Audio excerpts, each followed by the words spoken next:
Joining us now to break down the ripple effect of today's assassination attempt on former President Donald Trump is our political expert, Mordecai Lee. And the next stop for Donald Trump is here to Milwaukee, and people are already asking, how is what happened today going to change what we're about to see, what was supposed to be a big celebration here in Milwaukee for Republicans? One of the changes that I think is happening right now to the Milwaukee viewers is that last week, people were grumbling about the security arrangements downtown. Right. Why can't I park on such and such a street? Why can't I drive to such and such a place?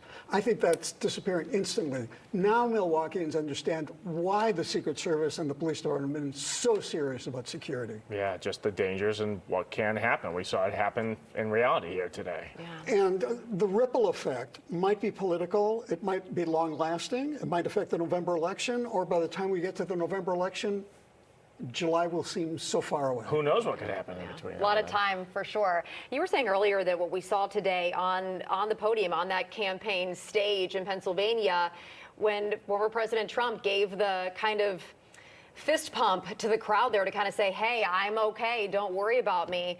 Do you think that this event today, and it sounds so bizarre to say, but that this could really motivate and inspire his supporters to really get to those polls in November? But there's no doubt that that moment was iconic. We are going to see that picture for the rest of our lives because it showed his personality. He's a fighter.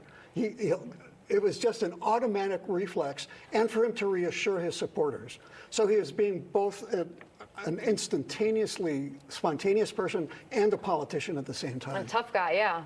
The politics in this country have always been divisive, but the divisiveness has been incredible this last year. We can all feel it. A lot of people are not excited about this election. How does what happened today change the campaigns now? We've already heard that President Biden, his campaign is pulling TV ads in the next couple of days that would be attacking Trump. There's no doubt there's going to be a political moratorium. But with the RNC 48 hours away, it's hard to have a political moratorium, as, like, for example, happened after Robert Kennedy was assassinated, and everybody stopped campaigning for about 2 weeks. The thing that this most reminds me of is Margaret Thatcher, the Prime Minister of England, of the UK. Her Conservative Party was holding its annual convention, and the IRA, the Irish Republican Army, bombed her hotel, killed several cabinet members, and so she survived. And they turned to her and said, what should we do? Should we cancel the convention? And she said no. And 12 hours later, she addressed the convention. This is so similar to what we're going to be seeing, that within days of this near assassination attempt, that he's going to be speaking here in Milwaukee. Right, and we've already heard from the convention tonight saying, the event's going on. I mean, come Monday, we're kicking off. This isn't going to change that. There's no doubt that he's coming through this heroic, in the same way that Teddy Roosevelt did when he got shot and then he went to a campaign event. In other words, this is a guy who will continue fighting. And I think, too, for people at home, you know, there's been studies about this, that people have anxiety and even depression in the days and months leading up to this election. People are really kind of bummed out about what's going on in America with the divisiveness.